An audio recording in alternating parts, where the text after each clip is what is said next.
가난한 사람이 더 가난해지는 이유가 있어요. 뭐 물가가 오르고 급여가 줄어들고 뭐 이렇게 여러 가지 이유가 있겠지만 그거보다 더 큰 이유가 뭐냐면 가난한 사람이 부자가 되기 위해 노력하기 때문이에요. 예전에는 개천에서 용이 났죠. 개천에서 부자가 용이 되기 위해 노력하면 용이 됐다는 얘기입니다. 근데 지금은 용이 되기가 쉽지 않아요. 앞으로는 더더욱 어려워져요. 개천에서 용이 되려면 노력을 해야 되지 않습니까? 노력하려면 뭐가 들어가? 돈이 들어가요. 내가 학원을 다니건 뭐 투자를 하건 뭘 하건 그렇게 해가지고 내가 부자가 돼 안 돼? 안 된다니까요. 근본적으로 용이 되기가 쉽지 않아요. 그럼 내가 그렇게 부자가 되기 위해 노력하는 돈이 어디로 가? 지금 부자에게 가요.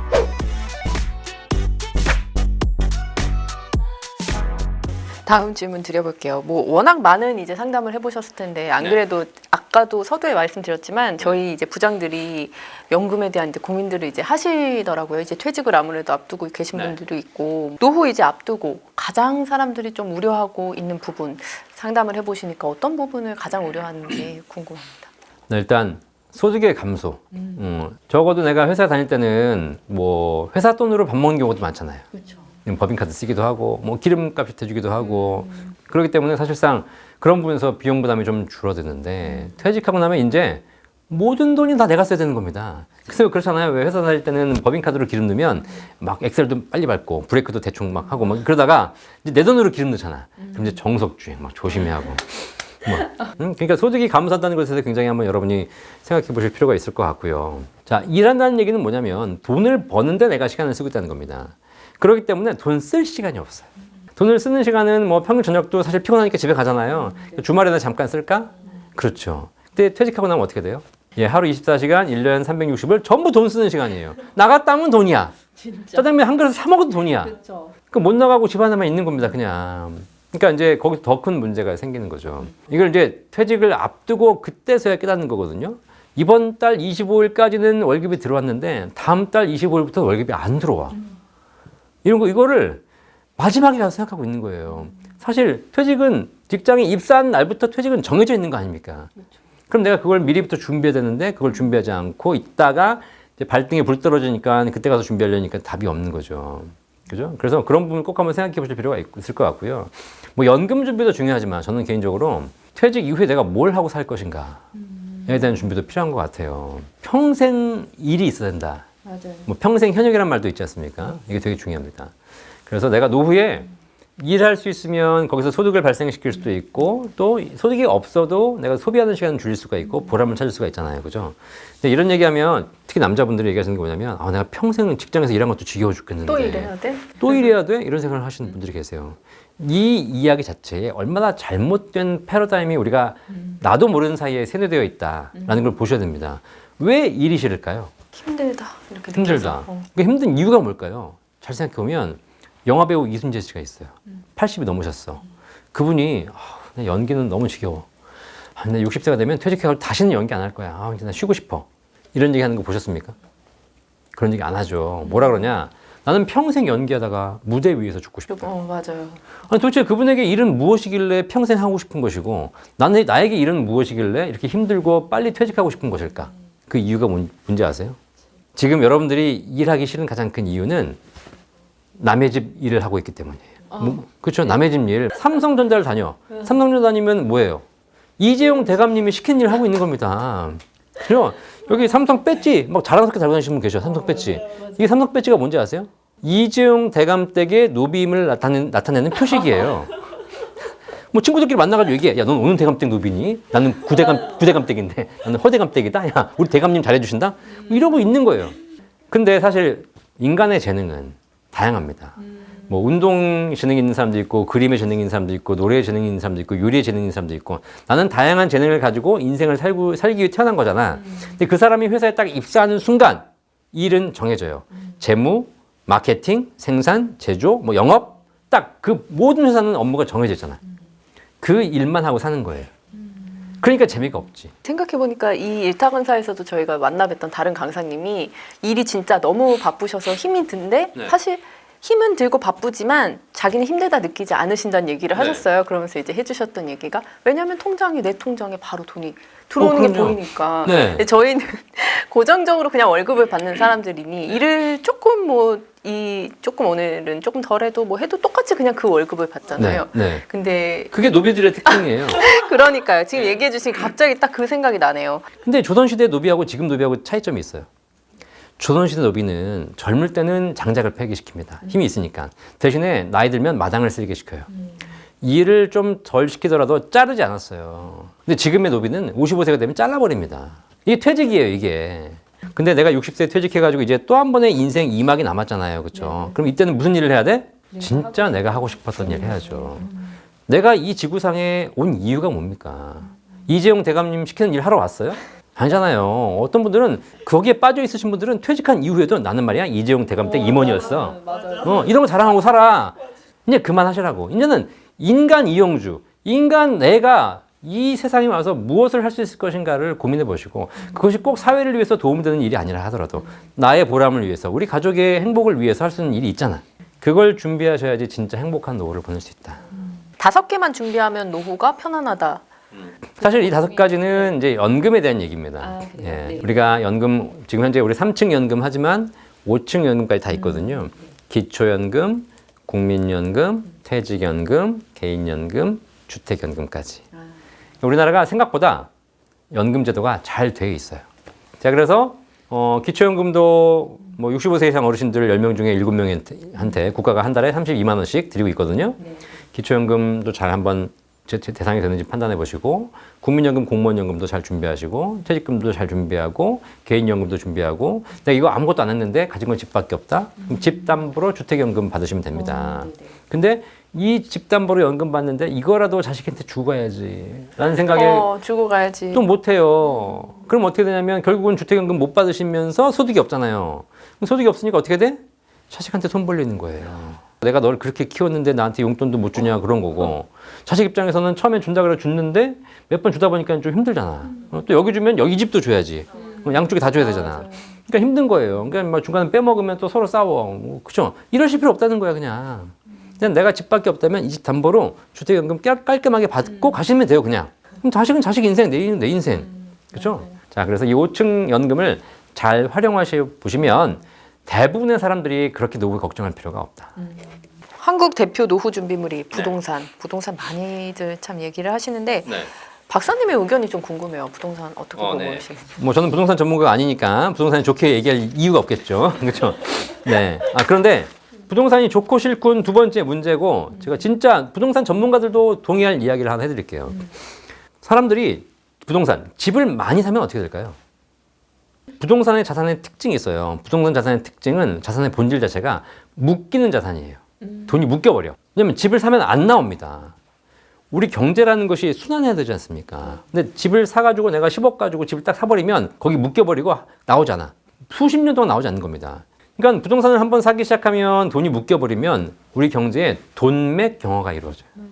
우리 사회를 지금 건강하게 돌리는 가장 기본적인 건 과거에 우리가 성장기에는 국가가 성장하기 위해서 가장 경제적으로 제일 좋은 게 저축이었어요.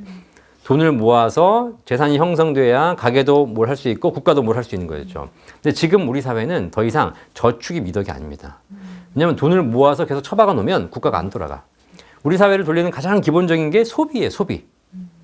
그래서 누군가 돈을 써줘야 돈이 계속 순환이 되죠. 그래야지 기업이 활성화되고, 그래야지 고용이 활성화되고, 그래야지 취업이 활성화되고, 사회가 잘 돌아가는 이게 우리나라의 현재 선순환 구조거든요. 근데 부동산을 많이 사게 되면 결국은 돈이 묶여서 기업이 문제가 생기고, 소비가 문제가 생기고, 그러니까 고용이 문제가 생기고, 취업이 문제가 생기니까 전체적으로 문제가 생기는 겁니다. 그래서 부동산을 많이 투자하면 투자할수록 결국 문제가 되는 것이고, 특히 국가가 부동산에 대해서 제도를 완화하고 세제 지원을 하면 할수록 결국은 돈 가진 부자들에게 유리해져요. 일반 서민들은 1억짜리, 2억짜리 집에 살지만 그들은 수십억짜리 집에 살기 때문에 그 집을 더 사게 되면 돈이 더 묶이게 됩니다. 그런데 부동산은 묶이는 자산이지만 연금은 쓰는 자산이에요. 연금을 많이 가입하면 결국 쓰게 돼 있어요. 내가 한 달에 1,000만 원씩 죽을 때까지 연금 나와. 뭐 하겠어요? 한 달 내내 썼는데 월말이 됐는데 아직 통장에 300만 원 남아있어. 뭐 하겠어요? 쓰겠죠. 이거 또 쓰는 겁니다. 뭐 기부를 하든 뭐라든 계속 쓰는 겁니다. 어차피 내가 죽을 때까지 1,000만 원씩 나오는데 뭐가 고민이겠어요. 자, 그래서 국민들이 연금에 대한 생각이 좋아지고 연금을 많이 가입하면 가입할수록 소비가 늘어나고 소비가 늘어나면 기업이 더 활성화되는 것이고 그렇게 되면 고용이나 취업이 더 활성화되는 것이기 때문에 사회가 선순환 구조로 돌아가게 되는 거죠. 그래서 진짜 저는 국가에서 연금에 대한 세제 지원을 더 강화해야 된다. 뭐 연금에 대한 세제 지원을 강화하면 부자들이 감세가 되고 결국은 세수가 안 꽂힌다? 이런 초보적인 생각을 하면 안 돼요. 연금에 대한 지원을 많이 하게 되면 결국은 쓰잖아요. 자, 그럼 내가 연금 한 달에 100만 원 받아가지고 밥 먹어. 밥 먹으면 거기 부가가치세가 들어가지 않습니까? 기름 넣어. 기름료는 유류세 내야 되지 않습니까? 담배표, 뭐 개별 서비스 내야 되지 않잖아요. 그렇죠? 네. 여러 가지의 세금들이 돌아가기 때문에 국가는 더 많은 세금을 걷게 돼요. 그래서 이제 우리 사회가 지난 30년간은 모으고 불리는 것에 집중해 왔다면 이제 앞으로 우리 사회는 쓰는 것에 조금 더 방점을 찍어야 되는 사회다.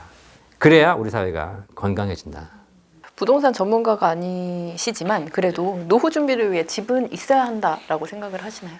그건 뭐 내가 살 집은 당연히 있어야죠. 에어비앤비에서 살 수는 없잖아요.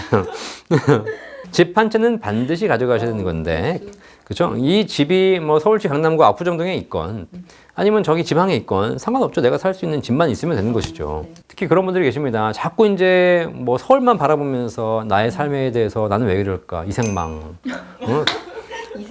이렇게 사시는 분들이 계십니다. 그죠? 네. 그러지 마시라는 거죠. 어차피 안 되는 건 안 되는 거예요. 괜히 그러려고 하다 더 큰 문제가 생깁니다. 제가 이렇게 자본주의 사회를 연구하다 보니까 느낀 게 있어요. 특히 여러분들에게 제가 말씀드리고 싶은 게 뭐냐면 우리 사회가 양극화가 심해잖아요. 부익부, 빈익빈. 자, 그런데 여기서 굉장히 중요한 게 뭐냐면 가난한 사람이 더 가난해지는 이유가 있어요. 뭐 물가가 오르고 급여가 줄어들고 뭐 이렇게 여러 가지 이유가 있겠지만 그거보다 더 큰 이유가 뭐냐면 가난한 사람이 부자가 되기 위해 노력하기 때문이에요. 이거 이해되세요? 이해 안 되시죠? 개천에서 용이 나요, 안 나요? 요즘 시대에는 그렇죠. 동의하시죠? 예전에는 개천에서 용이 났죠. 그러니까 개천에서 부자가 되기, 용이 되기 위해 노력하면 용이 됐다는 얘기입니다. 맞아요. 근데 지금은 용이 되기가 쉽지 않아요. 앞으로는 더더욱 어려워져요. 자, 근데 개천에서 용이 되려면 노력을 해야 되지 않습니까? 노력하려면 뭐가 들어가? 돈이 들어가요. 내가 학원을 다니건 뭐 투자를 하건 뭘 하건 결국 해야 되는데 그렇게 해가지고 내가 부자가 돼? 안 돼? 안 된다니까요. 근본적으로 용이 되기가 쉽지 않아요. 그럼 내가 그렇게 부자가 되기 위해 노력하는 돈이 어디로 가? 지금 부자에게 가요. 최근에 젊은이들 얘기를 해드릴까요? 지금 집값이 서울 시내 집값 평균이 10억인데 내가 한 달에 200만 원, 300만 원 가지고 어떻게 집을 사요? 불가능하죠. 근데 얘네들이 부자가 되고 싶잖아. 집을 갖고 싶잖아요. 그러니까 포기를 해야 되는데 그 가능성을 보고 투자하는 게 뭐예요? 주식. 안 되잖아. 주식 뭐 10%, 20% 벌어가지고 언제 집을 사요? 그죠? 안 되는 거예요. 그러니까 뭐에 가는 거야? 코인으로 가는 겁니다. 왜? 코인은 지금 100원짜리 코인이 갑자기 10,000원이 될 수 있거든요. 그러니까 코인으로 가는 겁니다. 거기에 불나방처럼 몰려드는 겁니다. 결과적으로 우리가 그 코인 사태를 2년간 겪었지만 어떻게 됐어요? 떨어졌죠. 부자가 되기 위해서 코인에 몰빵했던 젊은이들은 다 날렸어요. 누가 돈 벌었어? 권도영만 벌었잖아요. 결국은 부자들이 더 많은 돈을 가져가게 된다는 겁니다. 이 자본주의 사회에서 돈에 대해 연구하면 돈은 우리가 사라지는 것이 아닙니다. 내 통장에서 돈이 줄었어요. 사라진 것이 아니에요. 이전된 거예요. 그럼 내 통장에 있는 돈이 누구한테 갔어? 부자에게로 갔다는 얘기예요. 지금 부자에게로. 자, 그래서 여러분들이 꼭 고민하실 게 뭐냐면 사실 죄송합니다만 지금 이 방송을 보시는 2023년 현재 지금 현재 여러분이 부자가 아니라면 죄송하지만 앞으로 부자가 되기 글렀어요. 안 돼요. 앞으로 부자가 되려면 지금 이미 부자가 됐었어야 돼. 자, 그러면 우리가 부자가 될 수 없잖아. 그럼 인생이 불행한 거야? 그렇지 않죠. 우리가 항상 서울시 강남구 압구정동만 바라보고 있으니까 내가 빈곤층으로 살고 있는 거지. 어렵게. 하지만 내가 살고 있는 공간에서도 충분히 행복한 일은 많이 있어요. 그러면 내가 돈이 좀 부족하다 하더라도 내 집에 만족하면서 또 내 일에 만족하면서 내가 연금을 준비하면서 나만의 행복을 준비하고 있으면 그냥 남들과 관계없이 행복한 인생을 살고 가는 겁니다. 그래서 우리의 지금 관점을 이제는 조금 더 과거처럼 어떻게 하면 불려야지, 모아야지, 남들을 이겨야지 이런 관점으로 가지 마셔라. 이렇게 하면 할수록 여러분들이 더 어려워질 뿐이다. 라는 걸 꼭 한번 알아주셨으면 좋겠습니다. 대표님 그 노후 적정 생활비 한 어느 정도라고 생각하시나요? 뭐 아까 500만 원 얘기도 많이 해주셨는데. 물론 시점에 따라 다르겠죠. 또 지금 가치와 미래 가치는 다를 거니까. 근데 어쨌든 저는 여러분이 어떤 상황에 계시든 월 500만 원은 목표로 잡으셔야 된다. 그러니까 목표는 일정한 좀 현실적으로 의미 있는 수준을 갖춰야 되잖아요. 그렇죠? 네. 그러면 내가 뭐 공부를 못해서 서울대학 갈 수준은 아니지만 그래도 내가 인서울을 목표로 잡아야 뭐 인서울 못하더라도 근교라도 가는 거 아니겠습니까? 근데 지금 현재 상황을 봤을 때 뭐 여러분들이 뭐 외곽에 사신다면 좀 낮춰도 되겠지만 적어도 서울 경기에 사신다면 500만 원 정도 목표 잡으셔야 됩니다. 그래서 거기에 좀 못 미친다 하더라도 내가 그걸 목표로 해서 꾸준하게 할 수 있는 방법들이 무엇인지 찾아보셔야 되고, 이것이 반드시 내가 무슨 연금으로만 준비하겠다 이렇게 생각하지 마시고 연금으로 안 되면 일하시면 돼요. 지금 특히 노인 일자리도 많이 있거든요. 한 달에 뭐 사실 그냥 소일 하시면서 50만 원, 100만 원도 벌 수 있습니다. 그죠? 내가 당장 뭔가 내 뭐 이것저것 생각하고 뭐 그러니까 못 하시는 것이 뿐이지 충분히 가능하니까 꼭 한번 생각해 보시기 바라겠습니다. 마지막 질문 한번 드려볼게요. 이제 100세 시대다 보니까 아무래도 퇴직을 하고 나면 이 젊을 때 가졌던 내 직함 대신에 이제 다른 걸로 살아야 되잖아요. 저도 역시 이제 기자 대신 뭐 다른 저로 살아가게 될 텐데 가장 중요한 거 뭐라고 생각하시는지. 저희 어머니 이야기 해드릴게요. 저희 어머니 42년생이세요. 81세 지금이시죠. 저희 어머니는 몇 년 전에 방송통신대학교 영어영문학과 졸업하셨어요. 지금은 방송통신대학교 법학과 편입해서 다니고 계십니다. 경기도 안산에 계시는데 노인 일자리 사업 중에서 동네에 한글 문맹자들이 계세요. 할머니들. 그분들에게 한글 가르쳐주는 강사로 일하고 계세요. 멋있으시네요. 어려운 일 아니잖아요. 이렇게 해서 소득도 만들어내시고 본인 일도 하고 계십니다. 거기서 또 즐거움도 많이 얻으실 것 그럼요. 같은데. 80대 할머니가. 여러분들은 명절 때 부모님을 찾아가셔야 되지 않습니까? 저는 얼마 전도 추석이었는데 추석 때 우리 어머니 얼굴 본 적이 없어요. 엄마 저기 추석인데 얼굴 한번 보셔야지. 우리 어머니 항상 하신 얘기가 있어. 뭐라세요? 바빠. 아니 왜 바쁘세요? 우리 어머니 딱 항상 하신 얘기가 중간고사 기간이야. 논문 써야 돼. 어머. 수업 준비해야 돼.